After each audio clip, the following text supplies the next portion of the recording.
Page 19 कराना था ताकि आम जनमानस समाज की बुराइयों के प्रति जागरूक बने, उनका विरोध करे और सुधार करने में सहयोग करे, और जो सदाचार एवं अच्छी बातें हैं उनको जीवन में आत्मसात करके सभ्य नागरिक बन सके। समाज में रहने वाले जनमानस यदि जागरूक होंगे तो समाज स्वतः ही विकास के पथ पर आगे बढ़ेगा। इसी उद्देश्य को ध्यान में रखकर लेखक श्री प्रमोद कुमार जी द्वारा अनेक कृतियों की रचना की गई है। प्रत्येक रचना कोई ना कोई सामाजिक संदेश हमें देती है। गुड नाइट इंडिया कहानी संग्रह भी उनमें से एक है।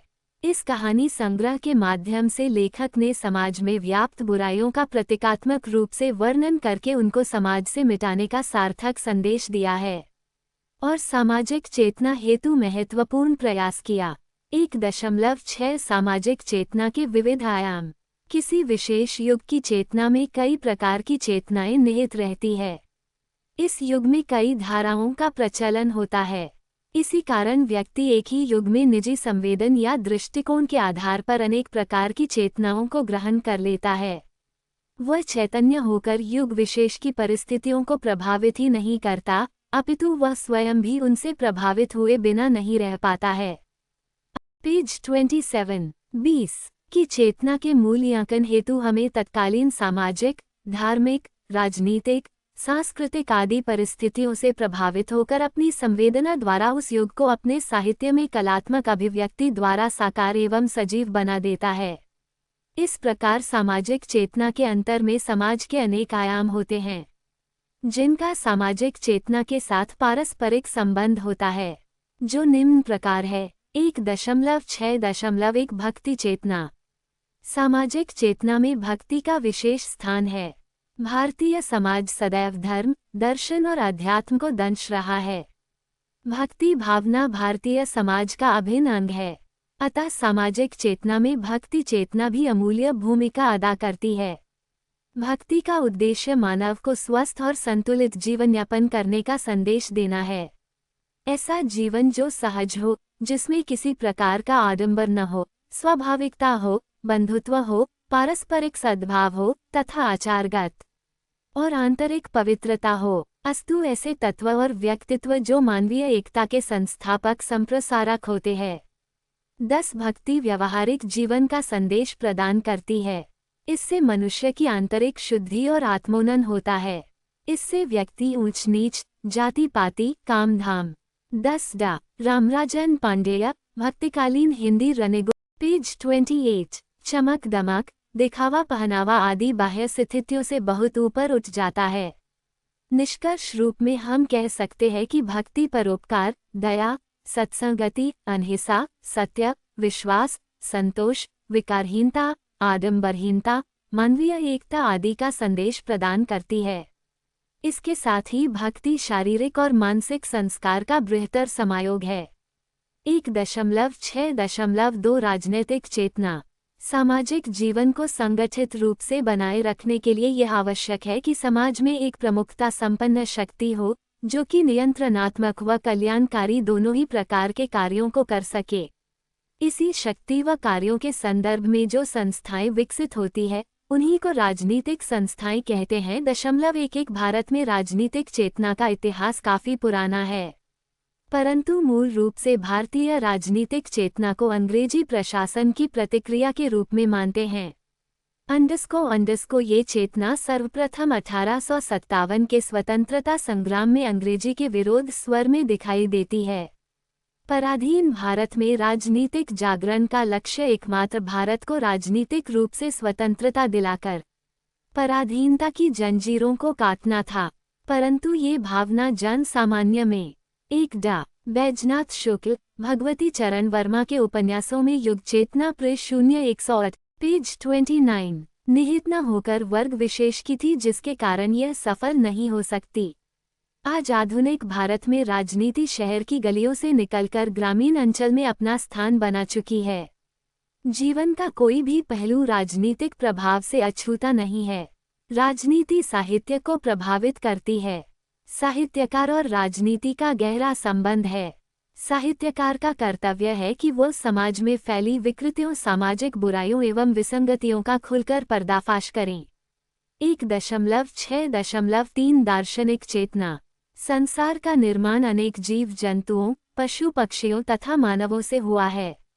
संसार के सभी प्राणी अपने अपने ढंग से अपना जीवन निर्वाह करते हैं। मनुष्य अपनी बुद्धि की सहायता लेता है। इसी बुद्धि की सहायता से वह अपना संसार में ज्ञान प्राप्त करता है और अपना जीवन यापन करता है। बुद्धि की सहायता से वह युक्तिपूर्वक ज्ञान प्राप्त कर सकता है। युक्तिपूर्वक तत्वज्ञान प्राप्त करने के प्रयत्न को ही दर्शन कहते हैं। दर्शन के अंतर्गत मनुष्य इन विषयों पर चिंतन करता है कि हम कौन हैं, कहाँ से आए हैं, मनुष्य कैसे पैदा होता है आदि दुर्लभ विषयों के बारे में चिंतन करता है। दर्शन शास्त्र और जीवन का अटूट संबंध है। दर्शन मनुष्य जीवन की विभिन्न स्थितियों रोना, हंसना, सोचना, विचारना, सुख दुख, पाप पुण्य, पेज 30, जन्म मरण आदि पर विचार करना दर्शन की अमूल्य भूमिका है, जो समाज के विभिन्न विकारों का परिष्कार करता है, जिससे समाज स्वस्थ बनता है। 1.6.4 नैतिक चेतना। नैतिक शब्द की व्युत्पत्ति नीति से हुई है। नीति छक प्रत्यय लगने से बना है, जिसका अर्थ है नीति संबंधी। इस प्रकार नैतिक शब्द नीति विषयक सभी धारणाओं को अपने में समेट लेता है। यह नीति शब्द संस्कृत गीम धातु में कतिन प्रत्यय के योग से सिद्ध होता है, जिसका व्युत्पत्ति लभ्य अर्थ है प्राप्ति करना, कराना या ले जाने की क्रिया। नैतिक चेतना सामाजिक चेतना का अभिन्न अंग है। नैतिक चेतना मनुष्य को अच्छे बुरे, उचित अनुचित, न्याय अन्याय को समझने में सहायता देती है तथा उसकी तर्कसंगत व्याख्या भी करती है। समाज की नैतिक चेतना मनुष्य के सामाजिक व्यवहार को सरस एवं कल्याणकारी बनाने में सहयोग प्रदान करती है। नीति का क्षेत्र अति व्यापक है और जीवन की तरह विविध भी, लेकिन नीति में उचित अनुचित का ज्ञान देती हुई चलती है। नीति हमारे चरित्र को उज्ज्वलियों से आलोकित करती है, उसे सुष्ठु एवं अनुकरणीय बनाती है। अतः नैतिकता का सामाजिक चेतना में पेज 31 1.6.5 सांस्कृतिक चेतना। सृष्टि की समस्त रचनाओं में चेतना का सर्वाधिक उपयुक्त पात्र मानव है। इसका ज्ञान बोध दो धरातलों पर होता है, एक उपयोगी और मूल्यों से संबंधित जो उपयोगी न होते हुए भी स्वयं में साध्य रूप होता है। मूल्य संबंधी यह बोध अथवा चेतना परंपरा से जा रहे मूल्यों की पहचान अथवा स्वीकार में ही नहीं अपितु मूल्यों की अर्थवत्ता की खोज की प्रक्रिया में भी है। अर्थवत्ता की यह खोज मूल्यों की प्रव्यभिज्ञता की सीमित नहीं रह सकती। ये साथ साथ उसका पुनर्मूल्यांकन और प्रमाणीकरण भी करती चलती है। सांस्कृतिक संदर्भ में यदि जड़ मान्यताओं को संस्कृति समझने की भूल न की जाए तो संस्कृति जिज्ञासु वृत्ति और प्रश्नाकुलता साथ लिए गतिमान रहती है। इस तरह वह सामाजिक विकास के नए प्रतिमानों को निर्धारित एवं विकसित करती चलती है। प्रश्न पूछने का सामर्थ्य और आकुलता की मात्रा उनकी जीवंतता, उसके चैतन्य का मापदंड हो सकते हैं। इस तरह से सांस्कृतिक प्रवाह में इस परंपरा का मूल्यांकन करके भविष्य के निर्धारण तक की प्रक्रिया में चल रहे बदलाव के साथ अपने संबंध को पहचानें। हम केवल उसके साधन न बनकर उसे प्रभावित भी कर सकें, नियता होकर उसे दिशा दे सकें। ये जानना ही संस्कृति की पेज 32 चेतना है। 12 संपूर्ण परिवेश की विविधमुखी घटनाओं के संदर्भ में अपनी स्थिति को जानना और जनमानस कर पुनः उसमें अपनी ओर से विशेष दृष्टि का उन्मेष करना चेतन संपन्न व्यक्ति की पहचान है। अतः सांस्कृतिक चेतना व्यक्तिगत स्तर पर अनुभूत होकर भी वैयक्तिक स्वार्थ की नहीं बल्कि सामाजिक हित की होती है। इसकी अनुभवावस्था में मनुष्य अपने स्व का इस प्रकार से विस्तार करता है कि वह सामाजिक हित का बनकर सामाजिक स्थिति के उन्नयन में महत्वपूर्ण बन जाता है। साहित्य में सांस्कृतिक चेतना के विषय में कहा जा सकता है कि संस्कृति के सहारे समाज की उन्नति हेतु अभिव्यक्ति ही साहित्य में सांस्कृतिक चेतना कहलाती है। आजकल सांस्कृतिक चेतना के इसी दृष्टि बिंदु से विभिन्न साहित्यिक विधाओं का अनुशीलन और शोधपरक अध्ययन करने की प्रवृत्ति दिनों दिन बढ़ती जा रही है, जो कि जिज्ञासु मानव की सांस्कृतिक रुचि में वृद्धि का ही ज्वलंत साक्ष्य या प्रमाण माना जाएगा। 12 अज्ञेय, केंद्र और परिधि पेज 33 द्वितीय अध्याय प्रमोद कुमार शर्मा का व्यक्तित्व। श्री प्रमोद कुमार शर्मा एक ऐसा व्यक्ति जो हर व्यक्ति से नज़दीकियां बनाए रखता है। दुबला पतला शरीर और लंबी कद काठी वाला यह व्यक्ति सहसा ही सामने वाले को मोहित कर लेता है। इस व्यक्ति ने अपने जीवन को अपने अनुसार ढाला। जीवन के यथार्थ को अपनी लेखनी के माध्यम से पाठक के सामने प्रस्तुत किया। ये व्यक्ति जिसमें सम्मोहन शक्ति विद्यमान है, अपनी लेखनी के माध्यम से अपना स्थान सबसे ऊपर रखा है। प्रमोद कुमार शर्मा का जीवन, उनका व्यक्तित्व और कृतित्व को मैं प्रस्तुत करने का प्रयास कर रहा हूँ। संबंधियों और मित्रों से ज्ञात हुआ, जिसे मैं अपने शब्दों में एक माला की भांति पिरोने का प्रयास कर रहा हूँ। 2.11 कथा प्रसंग _ जैसलमेर से 1993 में प्रमोद जी अपनी धर्मपत्नी के साथ बीकानेर आ रहे हैं। बत्तियां बुझ जाती है, अंधेरे में बस दौड़े जा रही है और प्रमोद जो अपनी डायरी में कुछ लिख रहे हैं। श्रीमती प्रेम से कहती है, अंधेरे में लिख रहे हो? प्रमोद जो जी जवाब देते हैं, जब दुनिया के सारे गलत काम अंधेरे में हो सकते हैं तो फिर सही काम भी पेज 34 अंधेरे में किया जा सकता है। ऐसा ही प्रमोद कुमार शर्मा का व्यक्तित्व हठी, उतावला, कल्पना से भरा हुआ, यथार्थ को रौदनता हुआ, कुछ रहस्यपूर्ण, कुछ विचित्र, कुछ संजीदा, यानी वे सारे रचनात्मक गुण जिससे संपर्क होकर ही कोई समकालीन साहित्य की ज्योति में प्रवेश पा सकता था। प्रमोद जी में स्वतः ही ये गुण प्रकृति ने भरे थे। 2.3 जन्म एवं परिवार। यदि शरीर की आकृतियां, चेहरे का भूगोल और शरीर की भाषा या शिक्षा दीक्षा जन्म वगैरह ही व्यक्तित्व का हिस्सा माना जाए तो निस्संदेह कहा सकता है कि प्रमोद कुमार शर्मा के व्यक्तित्व ने अत्यंत ही साधारण तरीके से साधारण परिस्थितियों में अपने व्यक्तित्व का आकार ग्रहण किया। ये सन 1965 में मई माह की बात है जब प्रमोद कुमार शर्मा हरियाणा तत्कालीन पंजाब के सिरसा जिले के मनावली गांव में श्रीमती तुलछा देवी की कोख से जन्म लिया। प्रमोद जी के दादा गांव के पुजारी थे। गांव में सभी वर्गों व धर्मों के लोग अपनी वर्ग भिन्नताएं समेटे हुए रहते थे। 150-200 घरों के उस गांव में उस वक्त एक बहुत सुंदर मंदिर था। भगवान श्री सीताराम दरबार का यह मंदिर। पेज 35 2.3 शिक्षा। प्रमोद जी के दो बड़े भाई गांव से पिता के पास रहकर अध्ययनरत थे तथा इनकी एक छोटी बहन थी। जन्म के बाद प्रमोद जी राजस्थान के गंगानगर जिले में आकर शिक्षा ग्रहण करने लगे। आपने प्राथमिक शिक्षा रामगढ़, उजनास, परलीका, झांसल, दौलतपुरा, नगराना इत्यादि गांवों में प्राप्त की। तत्पश्चात माध्यमिक शिक्षा रायसिंगा से तथा महाविद्यालय जयपुर से किया। 1984 में आकाशवाणी में उद्घोषक के रूप में भर्ती हो गए।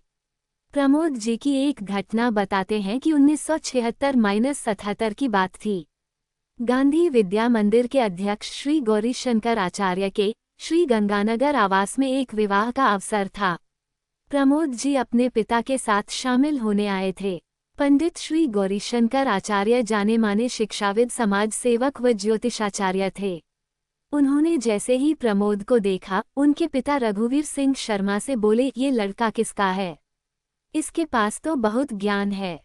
इतना कहकर उन्होंने हंसते हुए बालक प्रमोद जी से पूछा, बेटा ज्ञान सीखोगे? प्रमोद जी ने संकोच के साथ गर्दन झुकाते हुए कहा, जी सीलूंगा। तब आचार्य जी ने विवाह के कैलेंडर के पीछे हस्तरेखाएं बनाकर प्रमोद जी को उनके अर्थ बताए। बाद के समय में वह कैलेंडर तो कहीं खो गया, लेकिन ज्ञान शब्द। पेज 36 प्रमोद जी का पीछा करता रहा, लेकिन उस ज्ञान का स्वरूप क्या होगा, इसके बारे में प्रमोद जी का मन निश्चित नहीं था। ज्ञान के मायने एक तरफ उसके लिए शिक्षा के अलावा आसपास के जगत में पसरे जीवन की बीच में अंतर संबंधों को खोजना भी था। अपनी बाल्यावस्था में प्रमोद जी अनुभूति के स्तर पर ज्ञान की प्रामाणिकता को खोजने की चेष्टा में लगे हुए थे। गांव के वातावरण ने इसमें खुली किताब की भूमिका निभाई। कभी वह तेज आंधियों के बीच दौड़ते हुए दूर शमशानों के निकट जाते, कभी नहर के पुल के किनारे अकेले बैठकर घंटों चिंतन करते, कभी आसमानों में आवाजें लगाते, कभी पेड़ों पर चढ़ जाते, अपने कुछ दोस्तों के साथ दिन भर आवारा लड़कों व कुत्तों से संघर्ष करते और इस सारी गति के बीच एक तारतम्यता खोजते हुए विचलन के कारणों का पता लगाते और उन पर बात मित्रों के सामने लंबी चौड़ी व्याख्याएं करते। इस संदर्भ में कहानी तेरे पिताजी मेरे पिताजी साप्ताहिक हिंदुस्तान में प्रकाशित सितंबर 1991, जिस पर हम आगे चर्चा करेंगे।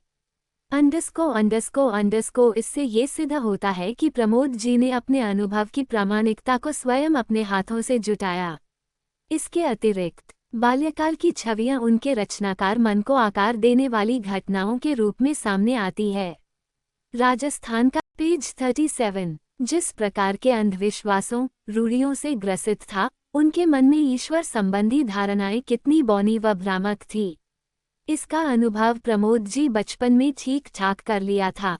गांव की गलियों में तंत्र मंत्र व टोने टोटके जैसी पराभौमिक विषयों में उलझी हुई संवेदनाओं को समझने के लिए प्रमोद जी बचपन से ही गहरे अंधविश्वासों को नकारते हुए बाल्यकाल में ही टोटकों में से उठाकर मिठाइयाँ खा जाते थे व पैसों की मिठाइयाँ ले आते थे। यह उनके लिए आसुरी शक्तियों का उपहास था, जो आगे चलकर उनके उपन्यास क्लॉड ईथरली का बीज बना।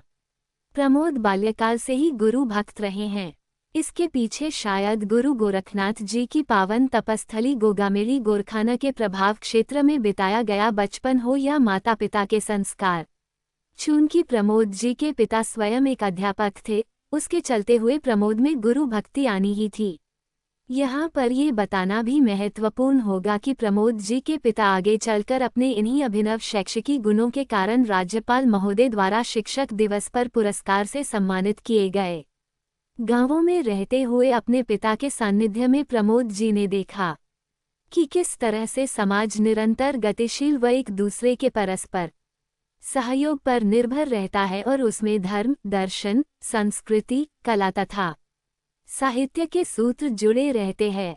पेज 38 2.4 मंच से जुड़ाव। यह कोई कक्षा 6 की बात होगी जब विद्यालय की प्रतियोगिता में प्रमोद जी ने छा गए आषाढ़ के बादल कविता पाठ्य पुस्तक से पढ़कर सुनाई। वह पहला अवसर था जब प्रमोद जी ने मंच से प्रस्तुति देकर पहली बार दर्शकों से साक्षात्कार किया व पाया कि दर्शकों की आंखें उनके भीतर एक बड़ा कलाकार खोज रही है। स्वयं प्रमोद जी बताते हैं कि उस कार्यक्रम का नशा ये रहा कि बहुत दिन तक वे खुले आसमानों में मुंह उठाकर जोर जोर से गाने लगते, छा गए आषाढ़ के बादल। वे विस्फाटित नेत्रों से उस प्रभाव को बटोरने की कोशिश करते जो उनके स्वभाव को चुनौती दे रहा था। क्या तुम एक बड़े कलाकार हो सकते हो? और प्रमोद जी सोचने लगे कि ऐसे भी क्या कोई कहानी और उपन्यास लिखे जाते हैं। गांवों की इन गलियों से निकलकर प्रमोद जी पहली बार कस्बाई वातावरण से जुड़ने के लिए रायसी नगर पहुंचे।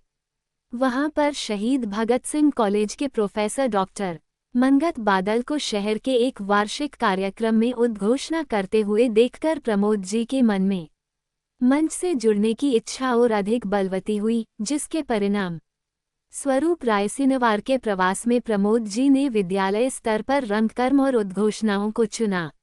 अपने एकांत में नई नई विधियों से प्रमोद पेज 39 जी उद्घोषणाओं की शक्लें तैयार करता और एक कलाकार बनने की जिद पर अड़ा रहता। 2.5 सृजन। रायसीनगा में सीखे गए अनुभव के साथ प्रमोद जी 1980 में हनुमानगढ़ आ गए और शिक्षा के साथ साथ जन नाट्य मंच हनुमानगढ़ से जुड़कर कॉमरेड B.S.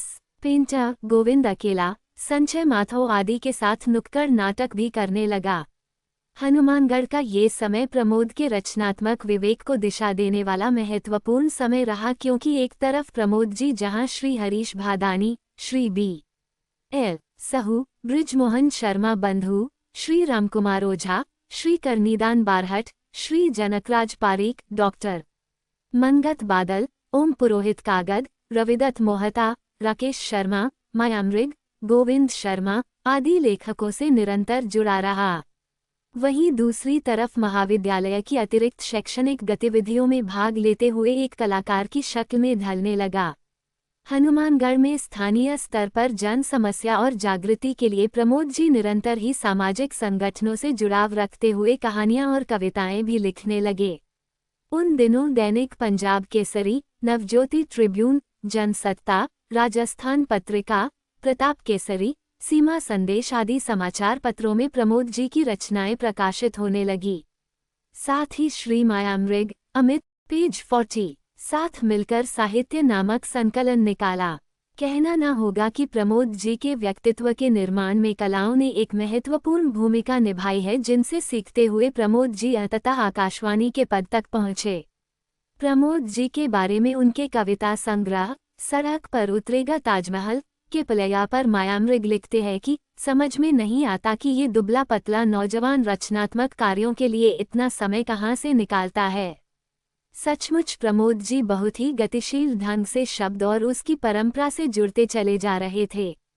हनुमानगढ़ के इसी प्रवास के दौरान प्रमोद जी ने मरूथरा, राजस्थान साहित्य परिषद तथा जन नाट्य मंच के बैनर तले अनेकानेक सृजनात्मक गतिविधियों से जुड़ाव रखते हुए अपने आप को प्रगतिशील विचारों में ढाल लिया। हालांकि एक आस्तिक ब्राह्मण परिवार में जन्म लेकर अनीश्वरवादी दर्शन के साथ होना प्रमोद के माता पिता को भी नहीं जंचा, लेकिन तमाम वर्जनाओं के बावजूद भी वे उनको इस अनुभव से रोक नहीं सके। 2.6 उद्घोषक के रूप में अंडस्को अपने मन के द्वंद्वों को रचनात्मकता में ढालते हुए प्रमोद जी उच्च शिक्षा के लिए 1985 में श्री गंगानगर पहुंचे और वहां पर नील रत्नाथ थिएटर से जुड़कर श्री निर्मल जैन, राकेश टारेमा रंगकर पेज 41 प्रवृत्त हो गए। 1 वर्ष तक के श्री गंगानगर प्रवास में कई सारे नाटक, गोष्ठियां, सेमिनार आयोजित किए। तत्पश्चात वहां से नाटक में उच्च शिक्षा ग्रहण करने के लिए वे जयपुर चले गए। जयपुर प्रवास में प्रमोद की मुलाकात श्री कृष्ण कल्पित, डॉक्टर सत्यनारायण, श्री संजीव मिश्र, श्री वेदव्यास, श्री प्रेमचंद गांधी इत्यादि लोगों से हुई। इन सब रचनाधर्मियों के साथ रचनात्मक क्षण बिताते हुए प्रमोद जी अपने नाट्य गुरु श्री रवि चतुर्वेदी और श्री विजय माथुर से बहुत कुछ सीखा। इस 1 वर्ष की यात्रा के तुरंत बाद ही प्रमोद जी ने आकाशवाणी सूरतगढ़ में उद्घोषक के रूप में कार्यभार संभाला। 1989 से लेकर 1991 तक का समय प्रमोद जी के लिए रेडियो में जमकर मेहनत करने वाला समय रहा। हमेशा की तरह मित्रों से घिरे रहते हुए प्रमोद जी सूरतगढ़ में भी रचनात्मक गतिविधियों से पीछे नहीं हटे और वहां पर संकेत तथा कुछ अन्य संस्थाओं के निर्माण में भूमिका निभाते हुए सूरतगढ़ में रचनात्मक वातावरण तैयार करने में योगदान देते रहे। यहाँ तक आते जाते प्रमोद जी का व्यक्तित्व एक संघर्षशील रचनाकार के रूप में निखरने लगा था। रेडियो पर उनके कार्यक्रम खासतौर से पिटार व निशागति श्रोताओं में बेहद लोकप्रिय हुए। पेज 42 2.7 विवाह लोकप्रियता के इन्हीं दिनों में प्रमोद जी का विवाह बीकानेर के श्री गोपाल जोशी की पुत्री सुश्री प्रेम के साथ 4 जुलाई 1991 को संपन्न हुआ। जैसा कि सबको आशा थी, प्रमोद जी ने बिना दहेज के शादी की। 1992 तक के सूरतगढ़ प्रवास में कई सारे खट्टे मीठे अनुभव बटोरते हुए प्रमोद जी अपनी पहली किताब की तैयारी करने लगा, जो कि सड़क पर उतरेगा ताजमहल सामने आई। सूरतगढ़ प्रवास में ही प्रमोद जी का क्वार्टर रोज लेखकों से भरा रहता। बाहर से रिकॉर्डिंग करवाने आए हुए लेखक प्रमोद जी के यहीं ठहरते व रातों को जमकर गोष्ठियां होती। इन्हीं गोष्ठियों में निर्धारित होता उन योजनाओं का प्रारूप जिन पर आगे काम किया जाना होता। इसी बीच आया प्रमोद जी का पहला कथा संग्रह सच तो ये है। सूरतगढ़ में इस पुस्तक का विमोचन रखा गया। विमोचन के लिए गाजियाबाद से श्री से रा यात्री व बीकानेर से श्री हरीश भादानी पधारे। अपनी तरह का ये सूरतगढ़ में पहला आयोजन था। इस तरह के आयोजन लगातार होते रहने से हनुमानगढ़, श्री गंगानगर, नोहर व भादरा आदि में एक रचनात्मक माहौल बना, जिसके चलते परलीका जैसे छोटे गांव में भी प्रमोद जी ने अपने मित्रों श्री सत्यनारायण सोनी, भरत ओष्ठा, रामस्वरूप किसान आदि लेखकों के साथ मिलकर संस्कृति साहित्य परिषद की पेज 43 36 1992 में प्रमोद जी का स्थानांतरण जैसलमेर हो गया। जैसलमेर का समय प्रमोद जी ने लोक संस्कृति को जानने में लगाया, जिसके फलस्वरूप उनके रेडियो रूपक घोड़ा कीजिए काठ का को आकाशवाणी वार्षिक पुरस्कार मिला। जैसलमेर में भी प्रमोद जी ने ओम भाटिया, मनोहर महचा, श्री दीनदयाल ओझा, श्री हरिवल्लभ बोहरा आदि लेखकों के साथ मिलकर बहुत सारी रचनात्मक गोष्ठियां की। जैसलमेर में ही प्रमोद जी ने पराशक्तियों का अध्ययन करते हुए बीकानेर में आकर एक प्रयोगधर्मी उपन्यास लिखा, क्लॉडियली। फिर प्रमोद जी का बीकानेर व सूरतगढ़ के बीच स्थानांतरण होता रहा व प्रमोद जी अपना दूसरा कहानी संग्रह ले आए। इस दौरान प्रमोद जी की कहानियां हंस, कथादेश, अगंधा, आजकल, पालिका समाचार इत्यादि पत्रिकाओं में छपने लगी।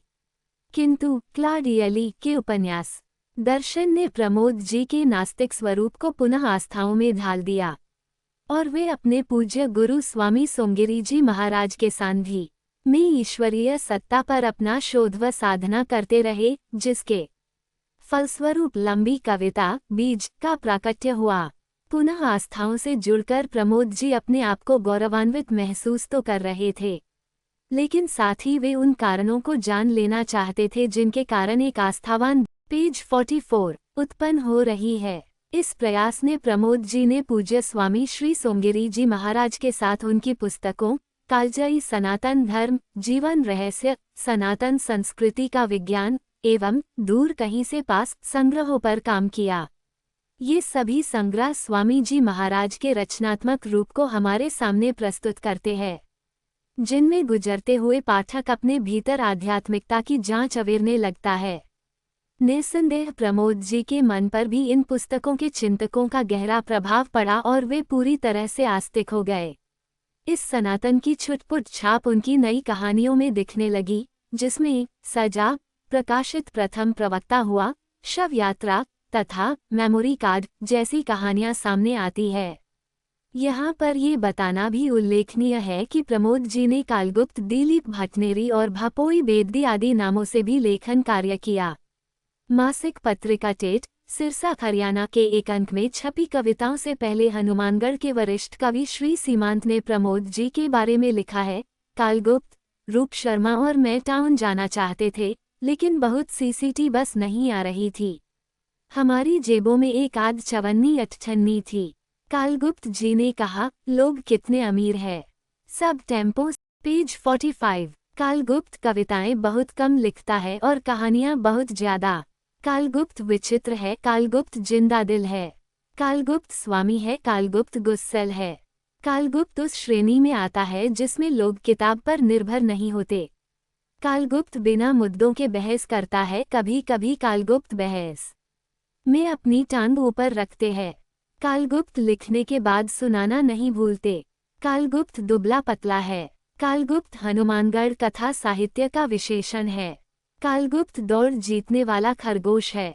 कालगुप्त रंगकर्मी है। कालगुप्त चाय पीता है, पिलाता है। कालगुप्त प्रमोद कुमार शर्मा है। श्री सीमांत के इस परिचय बोध से इतना तो स्पष्ट हो ही जाता है कि प्रमोद कुमार शर्मा अपनी तरह का एक अलग रचनाकार है, जो अपने संपूर्ण स्वभाव को रचनाकर्म में आत्मसात करने के बाद ही रचना को शक्ल देता है। अपने प्रयोगधर्मी जीवन को जीते हुए प्रमोद जी ने राजस्थानी भाषा में भी निरंतर लिखा, जिसके फलस्वरूप एक कहानी संग्रह सावट कावट तथा एक कविता संग्रह बोली तू सुरता प्रकाशित हुआ। लेकिन चूंकि प्रमोद जी मूलतः रेडियो जैसे पेज 46 माध्यम में काम करते हैं, इसलिए ये कैसे हो सकता था कि वे रेडियो के लिए लेखन ना करते। लिहाजा 1989 से लेकर 2008 तक रेडियो पर प्रमोद जी के तकरीबन 20 नाटक और झलकियां प्रसारित हुई, जिनमें अंतः समय में, देश तीसरा घर, मारे गए गुलफाम, आत्मलोक में ऊंट, एक प्रेम कहानी, ये भी क्रोकोडाइल आदि नाटकों ने विशेष लोकप्रियता हासिल की। ये प्रमोद जी लगन व निष्ठा का ही प्रमाण था कि उनके वृत्त रूपक घोड़ा कीजिए काट का को वार्षिक पुरस्कार तथा रेडियो कार्यक्रम आखर गुंज के लिए 1997 में जिला प्रशासन बीकानेर द्वारा प्रशस्ति पत्र प्रदान किया। इसके अलावा प्रमोद जी ने रेडियो में निरंतर प्रयोगधर्मी प्रसारण करते हुए भारतीय प्रसारण सेवाओं की विशिष्टता खोजने का प्रयत्न किया, जिसके फलस्वरूप भारतीय प्रसारण तंत्र की कमजोरियों को समझने के लिए उन्होंने कहानी लिखी। प्रसारण सामान्य रहा। निस्संदेह कहना न होगा कि रेडियो से प्रमोद जी को एक जीवंत भाषा मिली। भारतीय प्रसारण को कौन कौन से खतरे सांस्कृतिक संक्रमण की वजह से देखने पड़ रहे थे। प्रमोद जी उनकी प्रसारण विधियों को खोज लेना चाहते थे, क्योंकि प्रमोद जी आज भी बचपन के उन दिनों को नहीं भूले जब पाकिस्तान के स्टूडियो नवंबर 17 के कार्यक्रमों ने सीमावर्ती क्षेत्रों में अपनी कूटनीति को सांस्कृतिक पेज 47 40 मूल्यों के संक्रमण से बचाया। प्रमोद जी अपनी नौकरी के साक्षात्कार को याद करते हुए बताते हैं कि उसमें उन्होंने इंटरव्यू बोर्ड के चेयरमैन के इस प्रश्न का उत्तर कि वे रेडियो नाटकों के लिए क्या कर सकते हैं। प्रमोद जी ने विश्वास के साथ कहा कि पाकिस्तान स्टूडियो नवंबर 17 जैसे प्रोग्राम का जवाब दे सकते हैं। इसलिए प्रमोद जी के रेडियो आलेखों में ये पुरजोर कोशिश रहती है कि उसमें एक समर्थ भारतीय मन की रचना हो। रेडियो से मिली एक जीवंत भाषा का परिमार्जन करते हुए उन्होंने सूरतगढ़, बीकानेर व जैसलमेर के श्रोताओं में अच्छी प्रसिद्धि प्राप्त की। यहाँ पर ये बताना भी आवश्यक है कि कहानीकार के साथ साथ प्रमोद कुमार जी एक शायर भी है। कवि तो वे हैं ही। इन सभी गुणों को देखकर कहना पड़ेगा कि प्रमोद जी में एक शायर, कवि, कहानीकार, नाटककार और वक्ता के सभी गुण भरे हुए हैं। लेकिन फिर भी जब प्रमोद जी अपने वर्तमान को देखते हैं तो ये भी स्वीकार करते हैं कि एक श्रेष्ठ लेखक के रूप में स्थापित होने के लिए अभी उन्हें मीलों यात्रा करनी पड़ेगी। अपनी रचनात्मक यात्रा के पार्श्व में प्रमोद जी का व्यक्तिगत जीवन भी एक आकार ले रहा था, और जैसा कि रचनाकार से उम्मीद की जाती है कि वो अपने व्यक्तिगत जीवन में भी रचनात्मक गुणों को प्रकट करे। पेज 48। प्रमोद जी का व्यक्तित्व अपने रचनात्मक गुणों से पृथक नहीं है।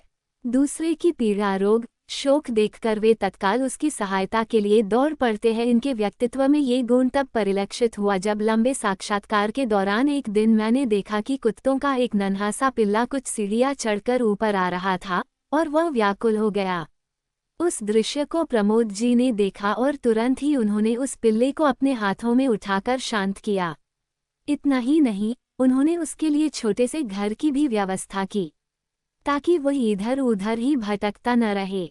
यहाँ ये कहना समीचीन होगा कि वे परोपकारी तो है ही, साथ ही एक सच्चा साहित्यकार बनने के लिए जिस संवेदना की आवश्यकता होती है वह संवेदना उनमें कूट-कूट कर भरी हुई है। प्रमोद जी बताते हैं कि अपने जीवन में कई बार उन्होंने घायल व्यक्तियों, पशुओं और असहाय लोगों की सहायता भी की है। उन घटनाओं के संदर्भ में कुछ लेखन कार्य भी किया है।